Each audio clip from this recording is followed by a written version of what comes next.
This is part 2 of the Frankston Serial Killer. If you haven't listened to part 1 yet, please go back and do so before continuing.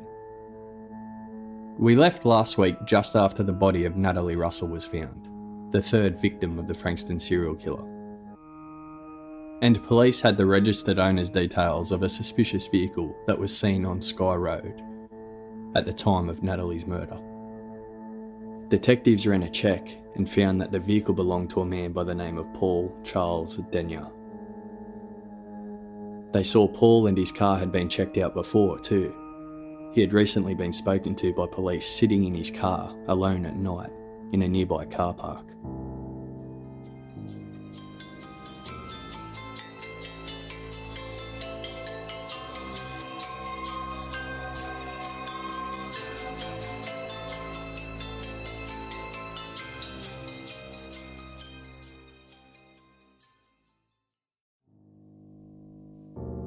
Paul Denyer was born on the 14th of April 1972, making him 21 years old at the time.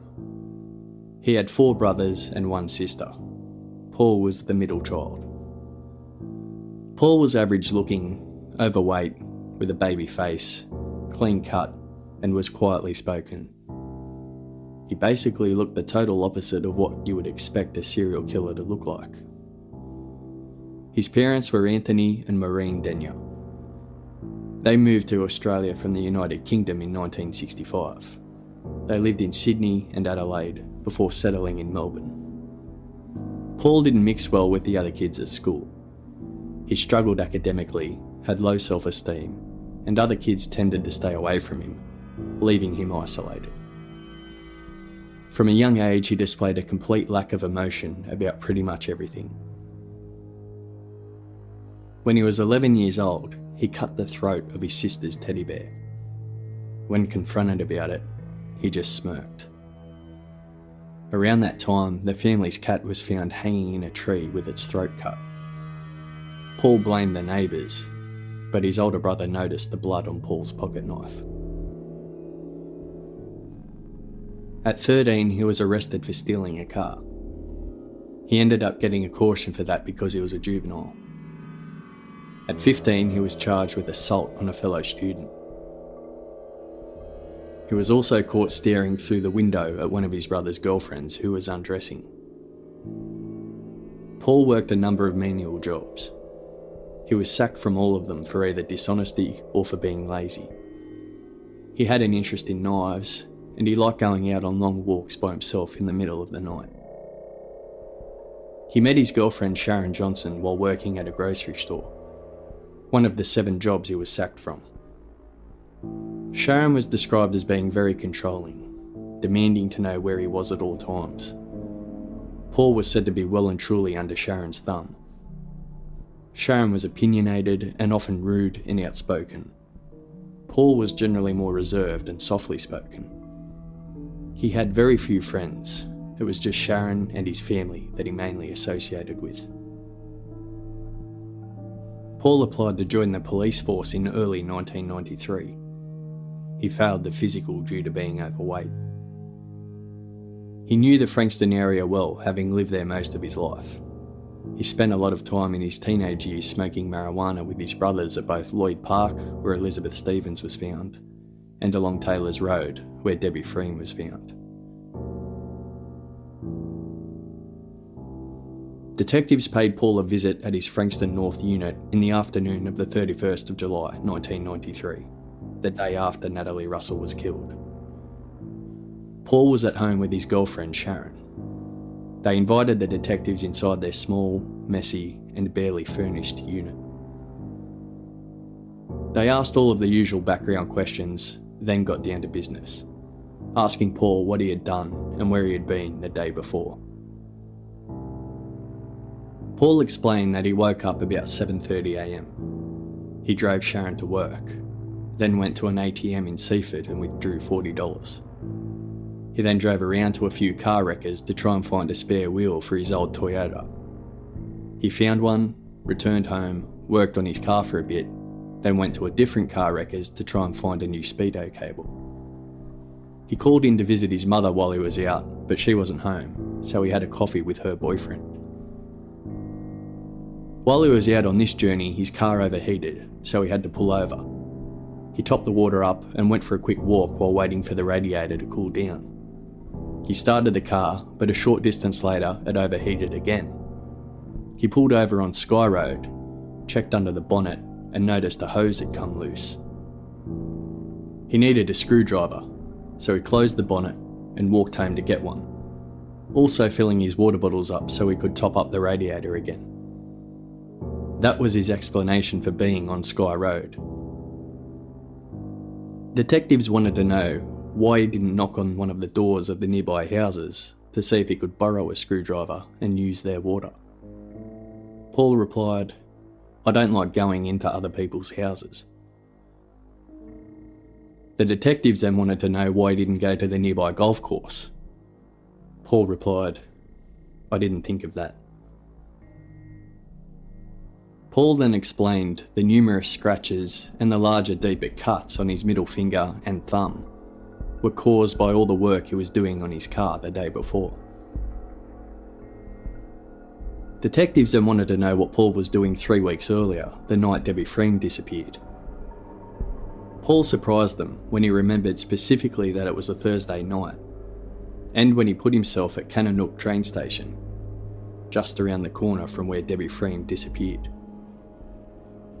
Paul had just placed himself at the scene of 2 murders. Instead of questioning detectives and being suspicious as to why they were there asking him all these questions, he sat back casually and answered them all, almost as if he was enjoying what was going on. He was calm and relaxed, barely batting an eyelid. Paul agreed to go to the police station for a more formal interview. He was taken to Frankston Police Station, where he was interviewed by Sergeant Rod Wilson and Senior Constable Mark Wolfe from the Homicide Squad. The interview commenced at 9:20 p.m. on Saturday the 31st of July. It was recorded on video. They advised him he didn't have to say anything and that he also had the right to speak to a lawyer. Paul said he didn't want to exercise either right. He was happy to talk. Before continuing, I must inform you that you're not obliged to say or do anything, but anything to say or do may be given in evidence. Do you understand that? Yeah. What is your age and date of birth? I'm 21 years old. I was born on the 14th of April 1972. Okay. Are you an Australian citizen? Yep. Are you currently employed? No, I'm unemployed at the present time. All we'd like to do, Paul, is if you could just run through, starting with yesterday morning. I got up in the morning about 20 to 8, 7:30, 20 to 8. Right. And there's some wires. They painstakingly went back over the story he had given them back at his unit. Detectives went over every detail. There were contradictions and times weren't matching up. The explanation he was giving for his injuries wasn't making much sense either.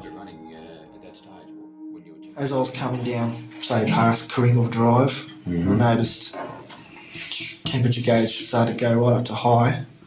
So I just pulled over and in Skye Road, yeah. And right across the road is, your golf course and everything.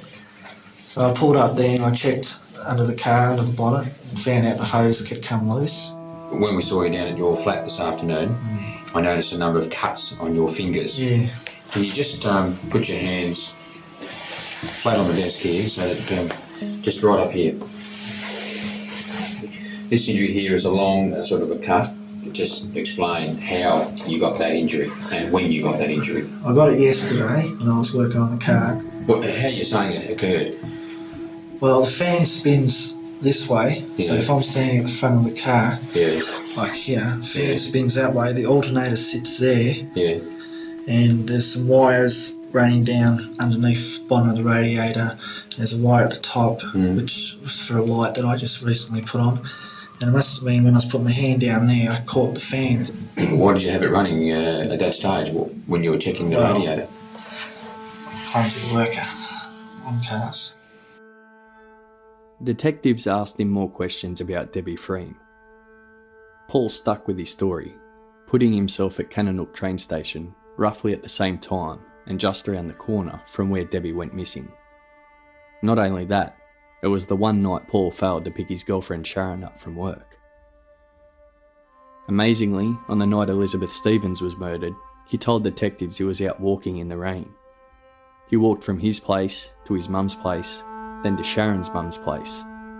He says he was looking for a spare car battery. The area he was walking? Langwarrin, right near Lloyd Park.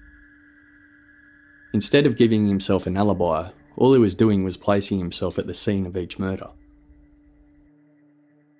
Yesterday, your car was parked opposite the location where the body of Natalie Russell was found. On the night that Debbie Freem disappeared, you walked over to Kananook railway station, missed the train and walked back. And on the night Elizabeth Stevens disappeared, you walked in a very close proximity to Lloyd Park on your way to pick up this battery. Do you think that's fairly coincidental? Yeah, it is. In all the circumstances? Yeah. Are you responsible for the deaths of any of these women? No. When they asked him specifically about Natalie Russell's murder, Paul denied having anything to do with it, but he said he was aware of what happened because he drove past the scene. Are you aware that the girl was found murdered in Frankston? Yeah. Today being Saturday? Yeah. And when did you first become aware of that? Well, I saw some police cars and everything when I was driving up Skye Road this morning, and SES workers. So you saw SES workers and all that in Skye Road? Yeah. And they had some white tape across the walkway. And I saw you. You sorry, you saw me? Yeah, I saw you, and I saw the other guy. And that was, what were you doing when you saw that? Where were you going, or what were you doing? Oh, we were going to the wreckers. He was then asked if he knew anything about the victims personally or how they died. Paul replied, "Yeah, Elizabeth Stevens had a throat cut and the other girl, Debbie Freem, had multiple stab wounds or something to her body and upper body, up here." Paul pointed to the exact spot where Debbie's wounds were. Detective Wilson pounced. "Why did you indicate the exact area?" "I was just pointing, that's all." "But why did you point there?" "It was just a lucky guess." When detectives asked if he would provide his fingerprints and a sample of his blood and hair, Paul agreed, but he started to look very uncomfortable. Detectives paused the interview for a coffee break and to wait for an officer to come and take his hair and blood samples. Well, we're just going to suspend the interview for a short time. Is there anything else you want, like a cup of coffee or a glass of wine? Yeah, I'd like another cup of coffee. How do you have your coffee? White for two. All right, I'll get you a cup of coffee, all right? Just have a short break.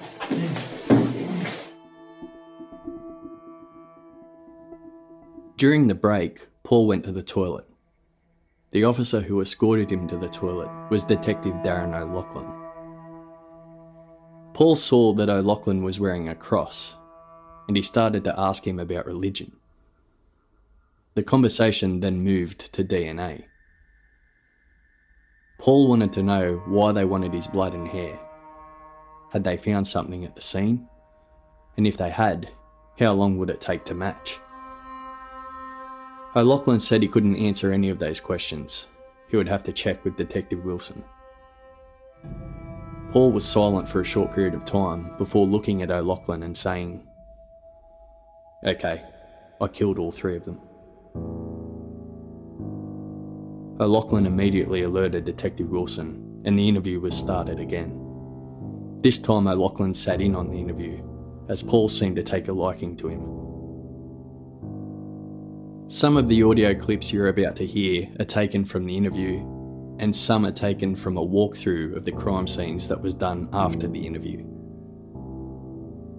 First, they talked about the murder of Elizabeth Stevens. You spoke to Detective O'Loughlin here, and you told Detective O'Loughlin that you were responsible for the murders of the three women. Is that correct? Just tell us in your own words, Paul, what happened in relation to the death of Elizabeth Stevens at Lake Warren.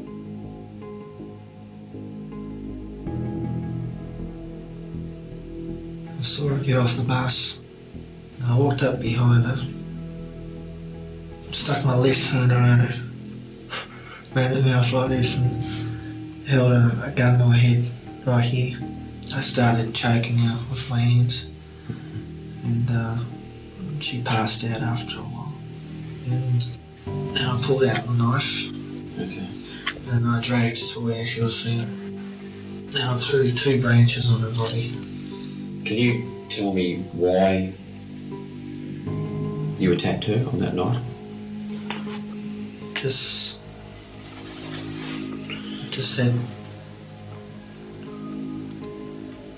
had the feeling, that's all. What sort of feeling? Can you possibly describe it, where you had this feeling?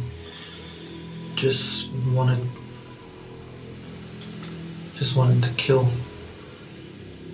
Just wanted to kill.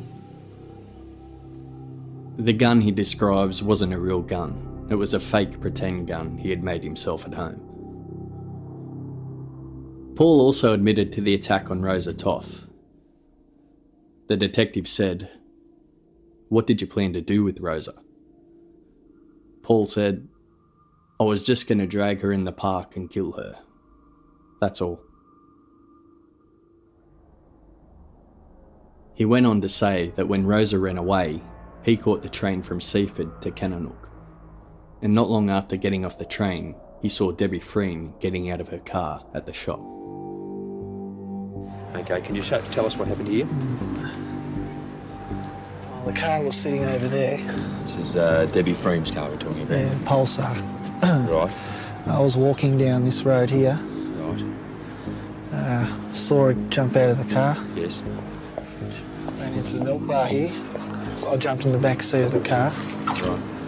And the car was directly across the road, so I could see her from inside the car in there.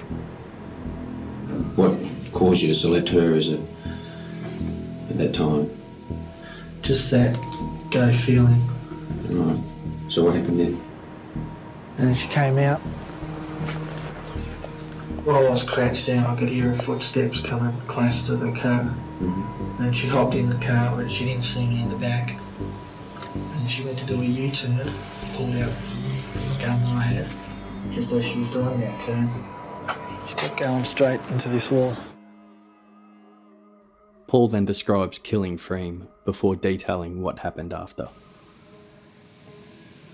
I dragged her about a metre into the trees and where she was lying against the fence. And I broke off 2 branches off the nearest tree and threw them over her body. And I hopped back in the car again and I adjusted the seat to match my height because she was a lot smaller than me. And headed back to Madden Street. Why to Madden Street? Wasn't too close, wasn't too far from home. He buried Debbie Freem's purse along the bike track where he later attacked Natalie Russell. He dug the purse up for detectives when they did the walkthrough of the crime scenes later on. When asked why he killed Debbie Freem, his reply was, "I just wanted to." Paul then details the murder of Natalie Russell. What can you tell me about this? I went up there earlier that day and cut the holes in the fences. What did you use to cut the holes in the fences? Power pliers. Stood here and watched Natalie Russell walk around the corner. And I went through this hole and waited behind the trees there. Right. Until I saw her walk past here and heading that way. Right. And when she got about 10 metres down the track here, I came out of the fence. As we're walking along here, are you still maintaining that distance behind her? No, I was getting closer each time. I walked along the grass like this, wouldn't make a sound. So you would be heard? Yeah. I was armed with a red-handled knife. Where'd that come from? In my place. Is that all you had? Just a red-handled knife? Oh, and a leather strap. You would have found it at the scene. 2 pieces. What was that used for? Strangling. What was that for? There's a strap off a pair of binoculars I have at home. I grabbed her here around the mouth, in the left hand, like this. Yeah. I dragged her through here. What did you want to kill her for?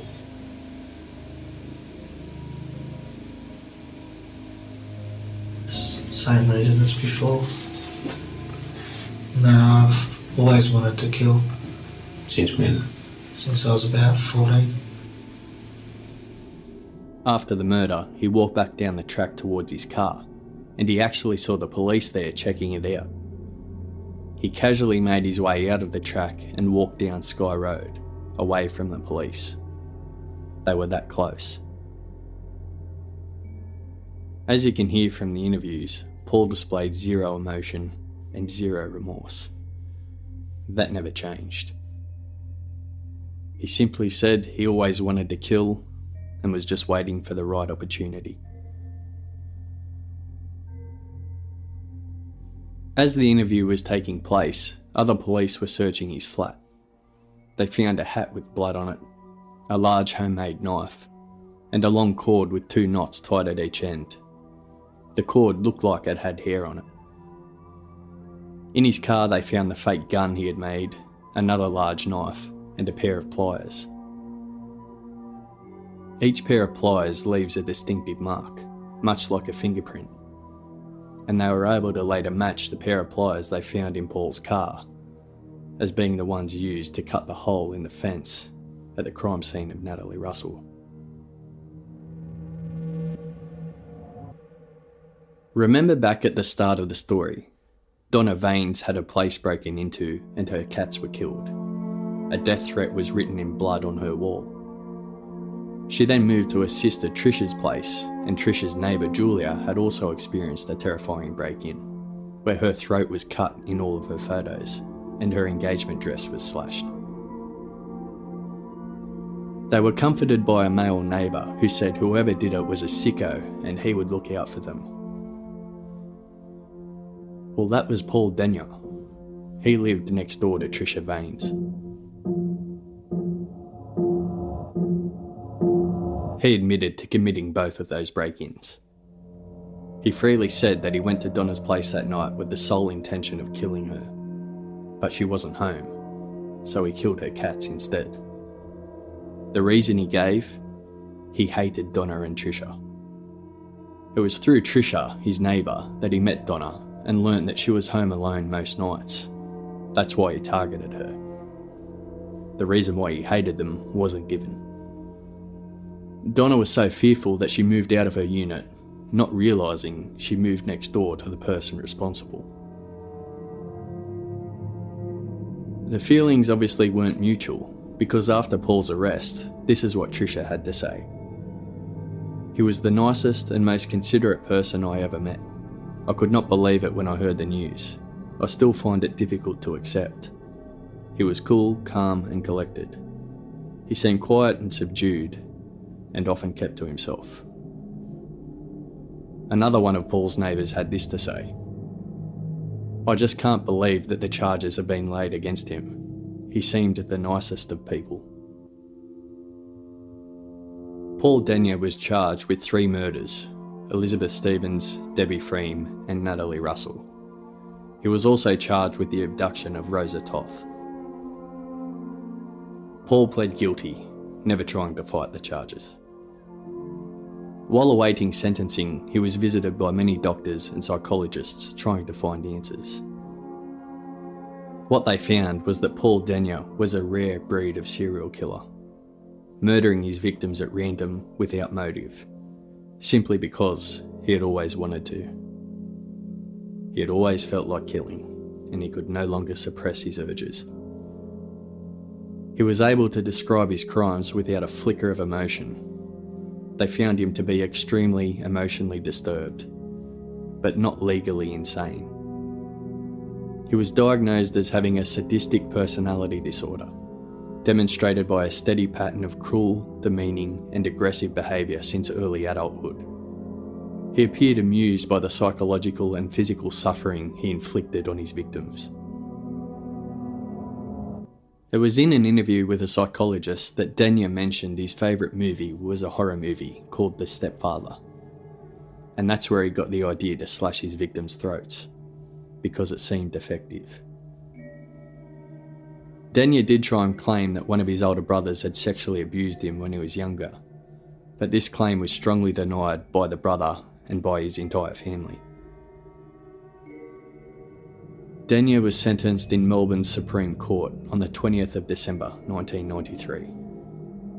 He was given 3 life sentences with no parole period, the judge saying he was a danger to society for which nothing could be done. Denya showed no remorse, and his only regret appeared to be the fact he was arrested. 11 days later, Denya lodged an appeal against his sentence on the grounds that it was excessive, and that the sentencing judge should have given him a minimum term of imprisonment. The appeal was heard in the Supreme Court in July 1994. 3 judges heard the appeal, and they came to a majority verdict, 2-1. Overruling the trial judge's decision, they granted Denya a non-parole period of 30 years. Meaning he could be released in 7 years' time when he is 51 years old. When given his non-parole period, Denya said, "I will become a better person and I will not re-offend. That's my promise to God as well as to the people of Melbourne." But he still never said sorry for what he had done, or showed a shred of remorse.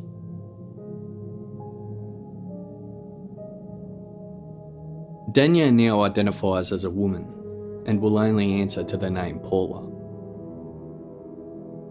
Denya has applied to have gender reassignment surgery at the taxpayer's expense. That request was rejected. Denya has also applied to wear makeup and other beauty products in prison. That request was also rejected. With that in mind, consider this piece of the police interview conducted with Denya just after the arrest. Can you explain why we have female victims?